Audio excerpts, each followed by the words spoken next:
Hey, salut tout le monde, c'est Skycrow, j'espère que vous allez bien et que vous vous portez bien. On se retrouve tout de suite pour une toute nouvelle vidéo YouTube. C'est parti!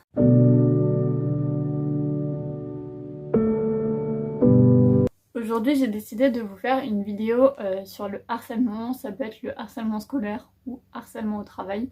Il y a également du harcèlement dans la vie de tous les jours, à l'extérieur, qui n'est pas dans le travail et pas dans l'école. Aujourd'hui, je vais vous partager deux de mes expériences et à la fin, je vous ferai de la prévention. Je vous donnerai les numéros utiles et tous les petits conseils que je peux vous donner si jamais vous vous faites harceler ou vous connaissez quelqu'un qui se fait harceler et qui n'a pas le courage de parler. Voilà, tout simplement. On va commencer tout de suite avec mes deux expériences. Donc j'en ai une du harcèlement au travail et une du harcèlement scolaire. Je vais commencer avec l'harcèlement scolaire parce que voilà, c'est la première, enfin c'est pour moi la plus importante à vous en parler, même si la deuxième est aussi très grosse. Voilà, tout simplement. Donc je vais vous remettre en situation. Je suis actuellement en lycée professionnel. Il me semble que c'était mon avant-dernière année de lycée professionnel. Et j'ai toujours été une personne très studieuse. Je voulais toujours que tout soit parfait, je faisais toujours tous mes devoirs. Voilà, j'arrivais à l'heure. Si j'arrivais pas à l'heure, j'angoissais parce que j'étais pas à l'heure. Voilà, ça, voilà, très professionnel et je voulais que tout soit parfait tout le temps. Sauf que deux filles de ma classe ont vu que j'étais cette personne-là et surtout cette personne très sensible et à mon âge j'étais très faible. Je disais oui à tout parce que j'avais peur de tout simplement. Ces jeunes filles ne faisaient pas leurs devoirs à la maison et quand elles arrivaient au lycée peu avant le cours, elles venaient me voir en me disant écoute, je peux avoir ton taf s'il te plaît parce que j'ai pas fait le mien. Jusque là pour moi il n'y a pas de souci. La première fois j'ai dit écoutez les filles, il n'y a pas de problème, allez-y, prenez mon travail. Voilà, je suis pas quelqu'un d'horrible au point de dire non c'est mon travail, c'est moi qui l'ai fait, je vous le donne pas. Donc voilà, la première fois je leur ai passé, la deuxième fois aussi, la troisième fois aussi. Et toutes les autres qui ont suivi, j'ai essayé d'éviter un petit peu le truc, du style ah mais je crois que je l'ai pas fait. Et au final je l'avais fait évidemment, mais voilà, j'ai essayé de passer en toum et en fait un jour j'en ai eu marre. Et je leur ai dit écoutez les filles, non, je vous passerai pas mon travail. Et elles m'ont dit qu'à la sortie du lycée, elles allaient me taper. Donc évidemment, vous pensez bien que je suis sensible, que je suis dans un lycée et que je suis à peu près loin de chez moi parce que je vais prendre le train plus le tram pour rentrer chez moi. Grosse panique à bord. Évidemment, grosse panique à bord. Donc j'ai décidé de parler de cette histoire à ma professeure principale. Évidemment hors d'un cours pour qu'elle ne remarque pas l'absence de ma présence. Et ma prof principale m'a envoyée chez la CPE. Pour ceux qui ne savent pas, c'est celle qui règle un petit peu tous les problèmes de tension entre les personnes et tout, même si tu fais pas tes devoirs ou genre t'es pas à l'heure. Enfin, tout ce qui est un peu administratif envers les élèves. Voilà, tout simplement. Et du coup, j'ai été chez cette CPE qui m'a dit que c'était bien que j'étais venue lui en parler. Qu'elle serait sanctionnée et que ce soir je sortirais par une autre sortie que la principale. Donc évidemment le soir arrive, je suis sortie par une autre sortie que les élèves, je suis sortie par celle des professeurs. Et finalement ces filles ne m'ont pas tapé, elles ne m'ont même pas vue, donc je suis passée en tsum tsum, je suis partie avec une de mes amies pour être sûre de pas être toute seule. Voilà, si jamais il m'arrive quelque chose dans le tram ou dans le train. Donc mon amie m'a suivi jusqu'à la gare et une fois que j'ai pris mon train, je savais qu'elle n'était pas là et qu'elle n'allait pas rentrer avec moi chez moi. Donc voilà, sur ce point j'étais rassurée. Une fois que j'étais dans ma zone de sécurité, ça allait. Évidemment ces filles le lendemain n'ont pas bougé le petit doigt parce qu'elles savaient très bien qu'il y avait un enjeu derrière. Et du coup, mon année est passée. Évidemment, elles m'ont mis des petits bâtons dans les roues, comme toujours. Mais l'année suivante, elles m'ont mis un gros bâton dans les roues. Et cette fois-ci, c'était un petit peu moins rigolo pour moi. L'année d'après, du coup, on avait un entraînement, tu sais, enfin, vous savez, au service. Vu que c'était une formation dans la restauration, j'avais un restaurant d'application, il me semble que ça s'appelle comme ça. Et ce jour-là, je devais servir un client. Et c'était un client hyper haut placé, je sais plus, je crois que c'était le ministère de l'Éducation, ou le ministère de quelque chose. Quelqu'un vraiment hyper haut placé et fallait vraiment pas que je me rate, que tout soit parfait. Et pour la préparation et tout, en professionnel, on avait une chemise, une petite cravate, une jupe et des petites chaussures et une petite veste. Et la veille, donc on avait tout préparé et quand on est la veille, j'ai le droit de mettre un pantalon. Voilà, quand on prépare en off qu'il n'y a pas de client, on avait le droit de mettre un pantalon. Donc du coup, j'avais mis mon pantalon et tout, on préparait tout. Et le jour où j'ai eu du coup ce fameux monsieur qui devait venir manger, bah, le matin, j'arrive et je ne vois pas ma jupe.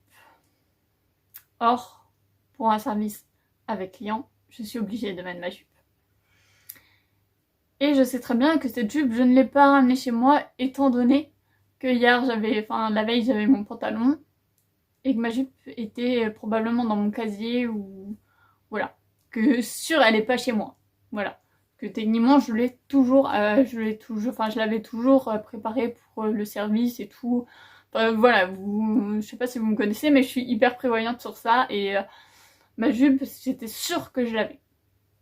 Donc, je me dis, tiens, c'est quand même bizarre que j'ai pas ma jupe. Et voilà. Donc, je me dis, bon, c'est pas grave. Peut-être que mon prof, il pourra faire une exception pour ce service, que voilà, je mette un pantalon, ça change pas techniquement grand-chose. Mais lui voulait une tenue professionnelle, il m'a dit non, ça ne passe pas, il faut que t'aies ta jupe. Et là, bah, grosse crise de panique parce que ben évidemment j'ai pas ma jupe, j'ai un service à assurer avec quelqu'un d'hyper haut placé, donc pression fois 1000. Du coup je passe à l'arrière en pleurs et une des filles me dit oh bah qu'est-ce que t'as? Et je lui dis bah je sais pas, je crois que j'ai perdu ma jupe et je pleurais. Elle me dit oh je suis désolée et tout. Et une de mes professeurs principales, anciennement professeure principale dont je vous ai parlé avant, avec qui j'avais expliqué l'histoire des devoirs, me dit mais pourquoi tu pleures? Je dis écoutez madame, je suis désolée, je pense avoir égaré ma jupe, mais enfin voilà, je sais pas, peut-être quelqu'un l'a prise et s'est trompé, voilà. Et elle demande à toutes les personnes qui étaient présentes si quelqu'un avait vu ma jupe. Et toutes répondent non, on n'a pas vu, on s'est pas trompé, c'est la nôtre, voilà. Et moi, il faut savoir que je mets toujours mon nom et prénom sur mes étiquettes de vêtements, comme ça je sais que c'est à moi, et si je le perds, je sais que c'est à moi, tout simple. Et donc, je dis écoutez, madame, je suis désolée, mais j'ai vraiment un très mauvais sentiment. Je pense que ce sont les filles qui ont dû me la prendre. Évidemment, ma professeure me dit bon, c'est bizarre, mais on va voir. Donc elle va aller demander l'accord à une dame qui s'occupe un peu du administratif du restaurant. Et elle va demander les clés des casiers et la dame lui dit écoutez, il n'y a pas de souci, regardez. Voilà, parce qu'on avait tous des casiers différents, voilà, c'est pas un truc où tu mets dans ton sac et voilà, on avait tous des casiers avec nos tenues professionnelles. Les deux filles avaient leurs casiers ensemble. Donc on rentre dans les vestiaires, la prof ouvre le truc, et là déjà on ouvre le casier, c'était un gros bordel dedans, mais un truc inimaginable, il y avait des vêtements tachetés de fond de teint, enfin un truc horrible, je suis désolée mais ça m'a dégoûtée. Et du coup, ma prof regarde, sort des trucs noirs, elle me dit écoutez, il n'y a rien à vous là-dedans. On a presque tout vérifié, il n'y a vraiment rien et c'est gros bazar donc c'est compliqué de regarder. Je dis écoutez madame, il reste un truc noir au fond du casier. Si vous me laissez regarder, merci. Mais vraiment, je vous promets, j'ai un gros doute. Laissez-moi juste regarder. Et c'est tout. Après si c'est pas ça, tant pis, on laisse tomber, c'est pas grave, c'est la vie. Je ferai pas mon service, quelqu'un me remplacera. Voilà, c'est la vie, je serai sanctionnée, tant pis. Elle me dit d'accord, bah, vas-y, on n'est plus à ça près. Je sors le dernier truc, une jupe, taille vraiment, genre taillée vraiment moi, parce que les filles étaient beaucoup plus volumineuses que moi. Et là, je prends la jupe, je retourne la jupe, je prends l'étiquette, j'ouvre l'étiquette et je vois mon nom. Et là, je fais, vous voyez madame, c'est pas moi qui vous ai menti. Et là, elle me regarde, elle me fait, ok, d'accord, t'as raison.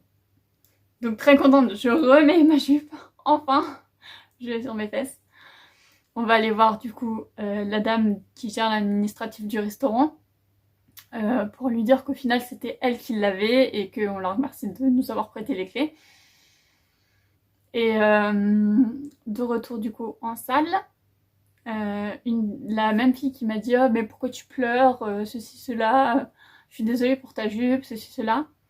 Cette même fille me dit oh t'as retrouvé ta jupe? Moi je la regarde et je dis non, on m'en a prêté une. Évidemment, elles n'ont jamais cherché de pourquoi, de comment. J'avais retrouvé ma jupe et voilà, j'étais hyper contente d'avoir déjà retrouvé ma jupe. Je sais que c'était elle, je sais que c'était horrible, mais voilà. Donc ça s'est passé et elles ne m'ont plus jamais embêtée. Je crois qu'elles sont allées en conseil de discipline ou un truc comme ça parce que je faisais pas que ces bêtises-là. Il s'est passé beaucoup d'autres choses avec ces filles-là, pas que avec moi. Donc voilà, elles sont allées en conseil de discipline et je les ai plus jamais revues.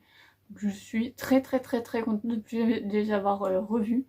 Mais ça a été très compliqué pour moi et bien heureusement j'ai été très entourée déjà par ma famille, autant que par mes professeurs que par mes amis. Donc voilà, vraiment très top.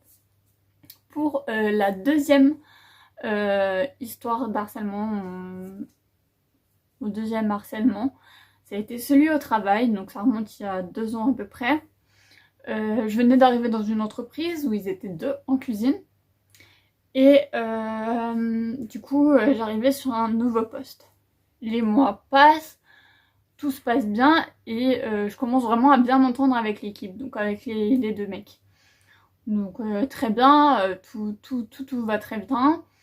Et un jour, il y a un des 2 qui me demande si on peut aller au cinéma ensemble. Évidemment, je réponds que non, que je n'ai pas envie d'aller au cinéma. Sauf que cette personne s'est amusée à me le répéter, quand j'exagère vraiment pas, hein, mais 15 fois par jour. On peut aller au cinéma? Non, non, non. Ah, mais j'accepterai seulement quand tu viens au cinéma avec moi. Non, non, non. Non, non, non. Et un jour, j'ai dit, écoute, non. J'ai pas envie d'aller au cinéma avec toi. C'est peut-être rigolo pour toi, mais moi, j'ai pas envie d'aller au cinéma avec toi. J'irai jamais au cinéma avec toi, je te l'ai expliqué. Ok. Évidemment, il y a une autre personne qui est rentrée dans l'équipe, il me semble, à ce moment-là. Donc il s'est un petit peu calmé parce que, évidemment, remise à niveau. Mon autre collègue, mais il pouvait rien dire parce que, enfin, voilà, voilà. Et il y a juste une fois où il lui a dit quelque chose parce que ça l'a vraiment saoulé qu'il demande tout le temps d'aller au cinéma avec moi. Mais voilà, il pouvait pas dire grand-chose, il lui a juste dit maintenant t'arrêtes, stop, elle veut pas aller au cinéma avec toi, fini. Avec ça, il s'est calmé. Sauf que par la suite, genre je dirais même pas un mois après, il s'avère que on part presque ensemble, en même temps du travail. Et il me dit écoute, est-ce que je peux rentrer avec toi? Je dis écoute, non, j'ai vraiment pas envie de rentrer avec toi, je préfère rentrer seule. Et il me dit non mais s'il te plaît, je veux rentrer avec toi. Et je dis non, j'ai vraiment pas du tout envie que tu rentres avec moi. Et il faut savoir que à ce moment-là, j'avais pas encore mon vélo électrique, donc je roulais assez normal. Et lui aussi avait un vélo normal, donc je pouvais pas appuyer sur le bouton et rouler plus vite. Donc voilà. Donc il part légèrement avant moi et je me dis ouf, c'est cool. Je vais encore attendre 2 petites minutes. Comme ça au moins je suis sûre qu'il sera pas sur mon chemin. Sauf que de là où je partais, il y avait 2 chemins. Il y avait un chemin ici et un chemin tout droit. Moi je prenais celui tout droit et sauf que lui avait pris l'autre. Mais au bout d'un moment les 2 chemins se rejoignent. Donc évidemment quand moi j'arrive à ce point-là, lui arrive directement au même moment que moi. Et alors là, je le regarde et je fais comme ça. Et là, il a vu à ma tête que je voulais pas. Donc il a tracé, il a continué son chemin. Et voilà, je voulais plus rien savoir de lui, j'ai coupé tous les ponts avec lui, je voulais même pas lui parler. Et alors ça après je suis pas très sûre de ce que je dis, mais je sais pas si c'est une coïncidence fait exprès. Mais il y a un an, ouais il y a un an, avant que je parte en vacances, on a vu un monsieur se balader près de chez nous. Évidemment, ce monsieur, on l'a remarqué parce qu'on partait en balade à ce moment-là. Et chez moi, c'est un petit peu reculé de toutes les maisons. Donc, on se dit, bon, bizarre, ils se battent sur le terrain d'à côté, on a l'impression qu'ils cherchent des champignons. On le laisse faire, on cherche pas trop, on se dit c'est peut-être un ami au voisin et tout. Pas de soucis. On regarde quand même ce monsieur qui ressort après et qui va à l'opposé de nous. On se dit bon, chercher des champignons, voilà, on s'en fout. Je crois que à peu près un mois après, ou genre 2-3 semaines après, je pars à la gare. Qui est-ce que je vois pas? Je vois le monsieur qui cherchait des champignons dans le jardin d'à côté avec le mec qui m'a harcelé au travail et qui, bien sûr, il était parti du travail, hein, mais genre les deux ensemble. Et là, j'ai fait, oh mon Dieu. Et là, je me suis dit, j'espère que c'est pas lui qui l'a envoyé parce que je le reconnais visuellement. Je dis, j'espère juste que c'est pas lui qui l'a envoyé et qui l'a cherché. Et là, il y a pas trop longtemps, il y a genre 1 mois ou 2 mois, il est repassé au resto où je travaillais. Et il est venu, il a dit ah mais elle est pas là, non non non. Et moi en fait je sortais à ce moment-là du congélateur et je tenais mon truc et je faisais oh merde il est là. Et du coup je me suis cachée mais j'avais peur, voilà je pouvais pas bouger, j'étais immobile, je paniquais à l'idée de le voir.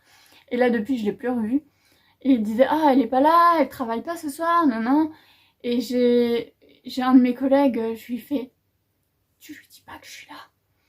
Et du coup, mon collègue, il a dit, ah non, ce soir, elle est pas là. Si, mais elle travaille là, mais elle est pas là ce soir, alors qu'il y avait juste mon vélo, genre même pas 200 mètres à côté, mais enfin voilà, une grosse galère. Et du coup, mon collègue, il m'a vraiment hyper sauvée. Il m'a vraiment soutenue et ça m'a fait énormément du bien. Et j'ai même fait un câlin à mon collègue, tellement ça m'a fait plaisir, qui me sauve la mise. Et au final, je l'ai pas vu, mais j'étais tellement angoissée, j'étais plus du tout sereine. Donc voilà. Je sais que le mec habite pas trop loin de chez moi, mais je vous avoue que je l'ai pas recroisé depuis qu'il est parti du resto. Donc voilà. Maintenant déjà je suis plus au resto, donc ça me rassure. Et là il sait déjà plus à quelle heure je finis et tout. Ah si, une autre fois il m'avait fait quelque chose, c'était incroyable. J'avais passé une après-midi dans un petit café que j'adore en sortant du travail et évidemment, enfin dans le café je suis très reculée et mon vélo je l'avais pas mis, genre je l'avais pas mis tout devant où genre les gens ils le voient. Et il me dit ah t'as bu quoi au petit café?